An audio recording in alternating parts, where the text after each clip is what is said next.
Hello student.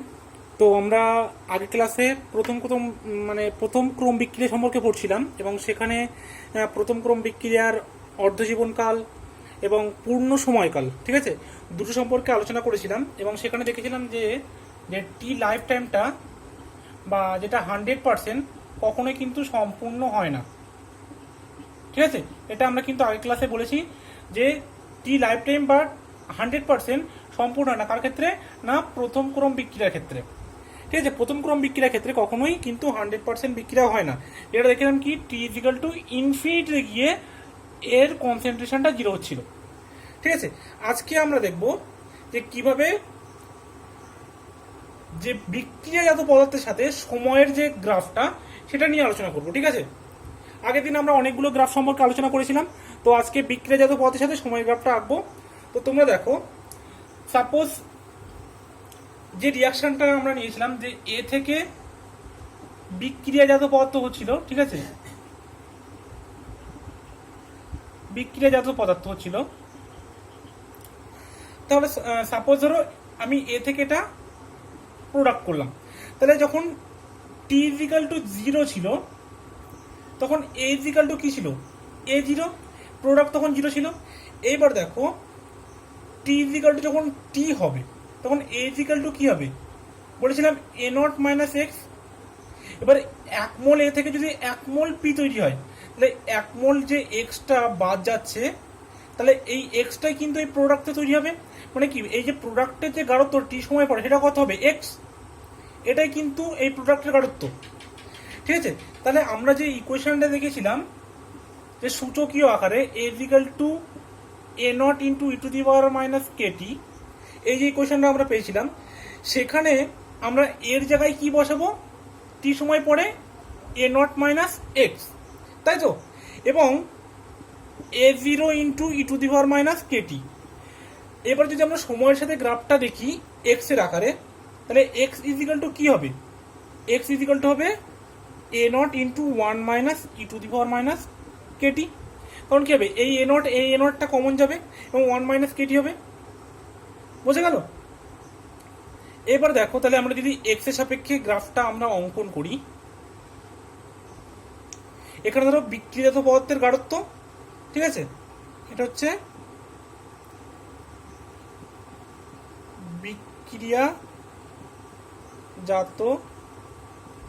পদার্থের গাঢ়ত্ব, ঠিক আছে, মানে কনসেন্ট্রেশন অফ পি। আর এখানে হচ্ছে সময়। তাহলে আমরা কি জানি? সময়ের সাথে সাথে কি হয়? বিক্রিয়ার গাঢ়ত্বটা বাড়ে, তাই তো। বিক্রিয়াজাত গাঢ়ত্ব বাড়বে মানে টি এর মান যত বাড়বে, যত সময়টা বাড়বে তত কি বলেছিলাম? আগে একটা গ্রাফ এঁকেছিলাম আমরা, সেখানে কি বলেছিলাম? যত সময় বাড়বে তাহলে e to the power minus KT, এই মানটা কি হবে? মাইনাস মান বাড়লে মানে কি? হ্রাস পাবে, ই টু দি মাইনাস কেটি হ্রাস পাবে। আর যত ই টু দি মাইনাস কেটির মানে হ্রাস পাবে, তাহলে 1 minus e to the minus KT, এই মানটা কি হবে? এই মানটা বৃদ্ধি পাবে। তাহলে কি হবে? প্রোডাক্টের যে কনসেন্ট্রেশন এটা বৃদ্ধি হবে। এবং কিভাবে বৃদ্ধি পাবে? না, এক্সপোনেনশিয়ালি, সূচকীয়ভাবে বৃদ্ধি পাবে, সূচকীয়ভাবে বৃদ্ধি পাবে। বুঝে গেল?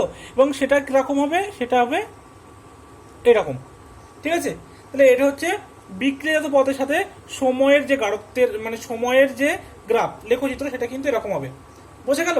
কি বললাম আর একবার বলছি, এটা হচ্ছে কি প্রোডাক্টের গাঢ়ত্ব এক্স, এবং এখানে যদি সময়টা আমি যদি বৃদ্ধি করি, তাহলে e to the power minus KT, যেহেতু মাইনাস মানটা বৃদ্ধি করছি, তাহলে পুরো মানটা কি হবে? হ্রাস পাবে। এই পুরো মানটা যত হ্রাস পাবে, তাহলে 1 মাইনাস, দেখো সাপোজ ধরো 1 মাইনাস 0.9, তাহলে এই ভ্যালুটা বেশি না 1 মাইনাস 0.1, মানে এর মানটা যত আমি বাড়াবো তত কিন্তু এই মানটা কমছে।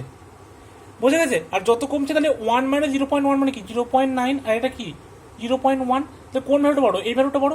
মানে এই মানটা যত কমবে তত 1 মাইনাস যে ভ্যালুটা আছে তার মানটা বাড়বে, এবং তা যত বাড়বে আমরা সেটাই তো জানি যে সময়ের সাথে সাথে বিক্রিয়াজাত পদার্থ বেশি পরিমাণ উৎপন্ন হয়। সেই জন্য সময়ের সাথে সাথে বিক্রিয়াজাত পদার্থ বাড়ছে, এবং সেটা কিভাবে বাড়ছে? না, সূচকীয়ভাবে, এক্সপোনেনশিয়ালি ইনক্রিজ করছে। ঠিক আছে, তাহলে এই গ্রাফটা বোঝা গেছে নিশ্চয় সবার। এবার দেখো কিছু এক্সাম্পল আমি দিই প্রথম ক্রম বিক্রিয়ার, তো এটা সবাই মুছে ফেলো। দেখো কিছু প্রথম ক্রম বিক্রিয়ার উদাহরণ দিচ্ছি, যেগুলো তোমরা মনে রাখার চেষ্টা করবে, বা যদি কোনো একটা বিক্রিয়া দিয়ে দেয় তাহলে তোমরা যেন বুঝতে পারো যে এটা প্রথম ক্রমের বিক্রিয়া এবং এটা তোমাদের মনে রাখতে হবে। ঠিক আছে, তোমাদের 1 নম্বর উদাহরণ হচ্ছে যে অনুঘটকের উপস্থিতিতে H2O2, ঠিক আছে, হাইড্রোজেন পারঅক্সাইডের বিয়োজন। ধরো এই রিয়াকশনটা দিয়ে দিল H2O2, সেখান থেকে তোমার H2O প্লাস হাফ O2। তাহলে তোমাকে এই রিয়াকশনটা দেখে তোমাকে বুঝতে হবে যে এটা একটা প্রথম ক্রম বিক্রিয়া। তাহলে H2O2 এর বিয়োজন, H2O2 এর বিয়োজন একটা প্রথম ক্রম বিক্রিয়ার উদাহরণ। ঠিক আছে, তারপর N2O5 গ্যাসের যে বিয়োজন আছে, ঠিক আছে, N2O5 এর বিয়োজন, এটাও কিন্তু একটা প্রথম ক্রম বিক্রিয়ার উদাহরণ। তাহলে N2O5 যেটা আছে, এই N2O5টা বিজারিত কি হবে, 2 অণু NO2 গ্যাস হবে আর হাফ O2 গ্যাস হবে। ঠিক আছে, দেখো ব্যালেন্স হচ্ছে N2N2 আর O2 4 হাফ। ঠিক আছে, তাহলে N2O5 এর বিয়োজন বা H2O2 এর বিয়োজন, এগুলো সবই কিন্তু প্রথম ক্রম বিক্রিয়ার উদাহরণ। বা একটু আগে যেটা আমি বলেছিলাম তোমাদেরকে, যে যতগুলো রেডিও অ্যাক্টিভ ডিকে, ঠিক আছে, যত রেডিও অ্যাক্টিভ ডিকে আছে সবই কিন্তু প্রথম ক্রম বিক্রিয়া। তার মানে কি বললাম, যতগুলো তেজস্ক্রিয় বিক্রিয়া আছে, ঠিক আছে, রেডিও অ্যাক্টিভ ডিকে, সবই কিন্তু প্রথম ক্রম বিক্রিয়ার উদাহরণ। তারপরে যে তোমার যে চিনির, ঠিক আছে, যে সুক্রোজের যে হাইড্রোলাইসিস করি আমরা, যে C12H22O11, এখানে যেটা জল যোগ করে যে গ্লুকোজ আর ফ্রুক্টোজ আমরা পাই, C6H12O6 প্লাস C6H12O6, এই যে গ্লুকোজ আর ফ্রুক্টোজ যেটা আমরা পাচ্ছি, ঠিক আছে, জল যোগ করে, সেটাও কিন্তু একটা প্রথম ক্রম বিক্রিয়ার উদাহরণ। ঠিক আছে, এটাও মনে রাখবে। আর একটা হচ্ছে এস্টার যে হাইড্রোলাইসিস করি, ঠিক আছে, ধরো সাপোজ যে কোনো একটা এস্টার নিয়ে নাও তোমরা, CH3COO C2H5, আমরা এস্টারটা নিলাম, এর যদি হাইড্রোলাইসিস করি মানে জল যোগ করি, তাহলে আমরা কি পাবো, একটা অ্যাসিড পাবো আর একটা অ্যালকোহল পাবো, তাই তো। তাহলে এই যে এস্টারে যে হাইড্রোলাইসিস করলাম, এটাও কিন্তু একটা প্রথম ক্রম বিক্রিয়ার উদাহরণ। মনে থাকবে সবার? ঠিক আছে, এরপর দেখো এগুলো সব গেল প্রথম ক্রম বিক্রিয়ার উদাহরণ। ঠিক আছে, এবার দেখো দুটো প্রমাণ পরীক্ষায় খুবই ইম্পর্টেন্ট, সে প্রমাণ দুটো আমি করছি। একটা হচ্ছে যে দেয় যে দেখাও যে কোনো প্রথম ক্রম বিক্রিয়ার ক্ষেত্রে, দেখাও যে কোনো প্রথম ক্রম বিক্রিয়ার ক্ষেত্রে, যে কোনো প্রথম ক্রম বিক্রিয়া, এটা মনে রাখবে যে প্রথম ক্রম, ঠিক আছে, T75% is equal two 2 into T50%। ঠিক আছে, আর একটা হচ্ছে T99.9% is equal two 10 into T50%। কোন রিয়াকশনের ক্ষেত্রে? শুধুমাত্র প্রথম ক্রম বিক্রিয়ার ক্ষেত্রে। এই পরীক্ষায় এই দুটো প্রমাণ কিন্তু খুবই দেয়, বিশেষ করে এটা তো ভেরি ভেরি ইম্পর্টেন্ট, দুটো ইম্পর্টেন্ট। ঠিক আছে, এটা শুধুমাত্র কোথায় কাটবে না, প্রথম ক্রম বিক্রিয়ার ক্ষেত্রে। তো আমি একটা করেছি আর একটা তোমরা নিজেরা করবে। দেখো আমি প্রথমটা করছি যেটা বেশি ইম্পর্টেন্ট, এটাও কিন্তু ইম্পর্টেন্ট, এটা যে ইম্পর্টেন্ট না তা নয়, এটাও পরীক্ষায় পড়ে। তো প্রথমটা আমি করছি, দেখো তাহলে দেখো T75% মানে কি, আমি বলেছিলাম যে কোনো ক্যালকুলেশন করতে কোন সূত্র ইউজ করতে, T is equal to 2.303/K log 10 base A0/A। বুঝে গেল? এবার 50% এর ক্ষেত্রে আমরা কি জানি, ধরো ফর 50% এর ক্ষেত্রে কি হবে, T ইজিক্যাল টু আমরা লিখবো T হাফ, তাই তো, মানে T50% মানে কি T হাফ। আর যে A0টা কি লিখবো, A0/2, তাই তো? মানে A=2 যদি 50% হয়ে যায়, আচ্ছা A0/2 না, এটা তুমি 50ই লেখো, যে আর কতটা বাকি থাকবে, বাকি থাকবে আর 50। টিপ 50% মানে কি, 50% হয়ে গেছে, এটা বাকি আছে, ঠিক আছে, বাকি আছে 50, তাই তো? তাহলে আমরা এখানে যেটা A0 প্রাথমিক অর্থটা কত ধরে নেবো, প্রাথমিক অর্থ আমরা সবসময় ধরে নেবো 100।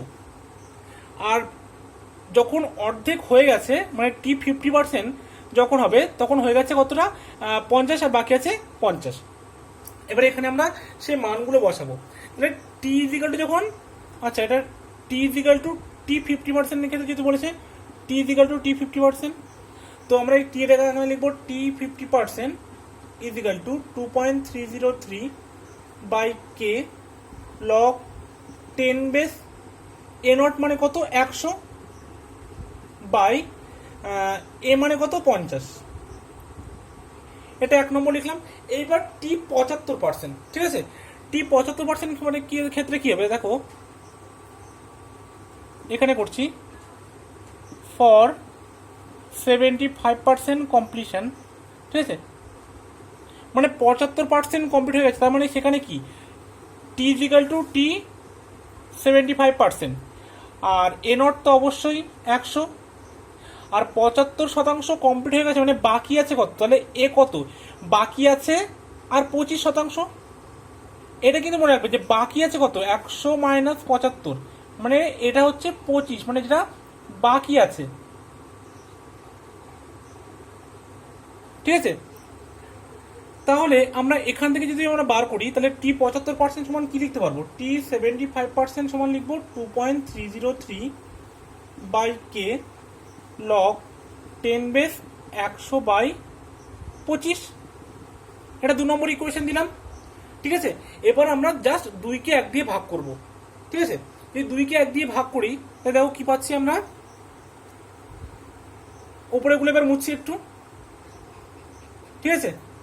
আচ্ছা এখানে করি T 75% বাই T 50% = তাহলে দেখো এটা বা এটা এটা এটা কেটে যাবে, এটা যাবে উপরে, তাহলে এখানে হচ্ছে log 4, এখানে হচ্ছে log 2, তাহলে হচ্ছে log 10 base 4 by log 10 base 2, ঠিক আছে। এবার দেখো এটার মান আমরা কি লিখতে পারি, log 10 বেস 4 মানে কত, log বেস 2 বাই 2 এর স্কোয়ার, মানে এই 2 এর স্কোয়ারটা আবার কি হবে, এই সামনে যাবে, বাই log 2, তাহলে log 2 ক্যান্সেল হয়ে যাবে, তাহলে কি থাকছে আমাদেরকে দেখা যাচ্ছে, তাহলে আমাদের কি থাকছে, তাহলে T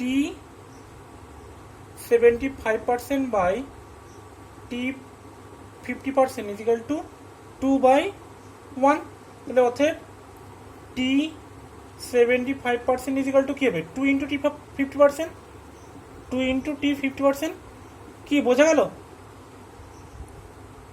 তাহলে নিশ্চয়ই এটা প্রমাণ হয়ে গেল, ঠিক আছে, এটা আমরা প্রুফ করে ফেললাম। তাহলে তোমাদের বাড়ির কাজ কি থাকলো না, টি হোমওয়ার্ক থাকলো T 99.9% = 10 × T 50%, ঠিক আছে, এটা হচ্ছে তোমাদের হোমওয়ার্ক T 50%, এটা হচ্ছে বাড়ির কাজ, ঠিক আছে। এবার দেখো আরো সাথে কিছু ম্যাথ দেওয়া যায় কিনা দেখি। এবার দেখো সাপোজ ধরো কোনো একটা প্রথম ক্রম বিক্রিয়ার ক্ষেত্রে প্রথম ক্রম বিক্রিয়ার কের মানটা বলে দিচ্ছে, সাপোজ ধরো x, ঠিক আছে। এইবার দিয়ে সেখান থেকে তোমাকে T½ বা T1/3 বা T2/3 যাই বলুক, তাহলে এরকম মান বার করতে বলেছে। তাহলে আমরা কি সূত্র বলছিলাম, T = 2.303 by K log 10 base A0/A, ঠিক আছে। তো এখান থেকে যদি T½ বলে, তাহলে হাফ মানে তো বুঝতে পারছো, তাই বাকি কতটা আছে, T½ মানে হচ্ছে 2.303 by K log 10 base A not, আর এটা কি হবে, এ ইজিক্যাল টু কি হবে, হাফ মানে কি 50% হয়ে গেছে, তাহলে প্রাথমিক গাঢ়ত্বের অর্ধেক হয়ে যাবে, তাহলে এখানে হবে এ নট বাই 2। ঠিক আছে, তারপর যদি যদি বলে সাপোজ T1/3 কত হবে, T1/3 মানে কত, 2.303 by K log 10 base A not, আর এটা কি হবে, T1/3 ক্ষেত্রে এ ইজিক্যাল টু হবে 1 মাইনাস 1/3, মানে দেখো কত হচ্ছে 3 minus 1 is equal to 2/3 into A naught, তাহলে হচ্ছে 2a0/3। বোঝা গেল, এইভাবে কিন্তু করতে হবে, ঠিক 2/3 ক্ষেত্রেও সেম হবে। মানে আমরা কি বলবো, আমাদেরকে এখানে যতটা দেবে, ধরো সাপোজ দিল টিএফ মানে টি ফাইনাল বার করতে বললো, তাহলে সেই সূত্রটা কি হবে, 2.303/কে লগ 10 বেস, এটা যা থাকবে সাপোজ হলো এটা 1/1 মাইনাস এই যে মানটা তোমাকে দেবে সেটা, ঠিক আছে, এখানে যে মানটা দেবে সেটা এখানে বিয়োগ করতে হবে। তাহলে এটা আমাদের একটা, যে যত শতাংশ বা যত পরিমাণ দেবে সেটা বার করার একটা নর্মাল সূত্র, ফর্মুলা। ঠিক আছে, এটাও তোমরা একটু মনে রাখবে। তো আজকে প্রথম ক্রম বিক্রিয়া সম্পর্কে এই অবধি থাকলো, আরও কিছু টপিক বেঁচে আছে যেগুলো আবার নেক্সট ক্লাসে আলোচনা করব। ঠিক আছে, আজকে আপাতত এই পর্যন্ত।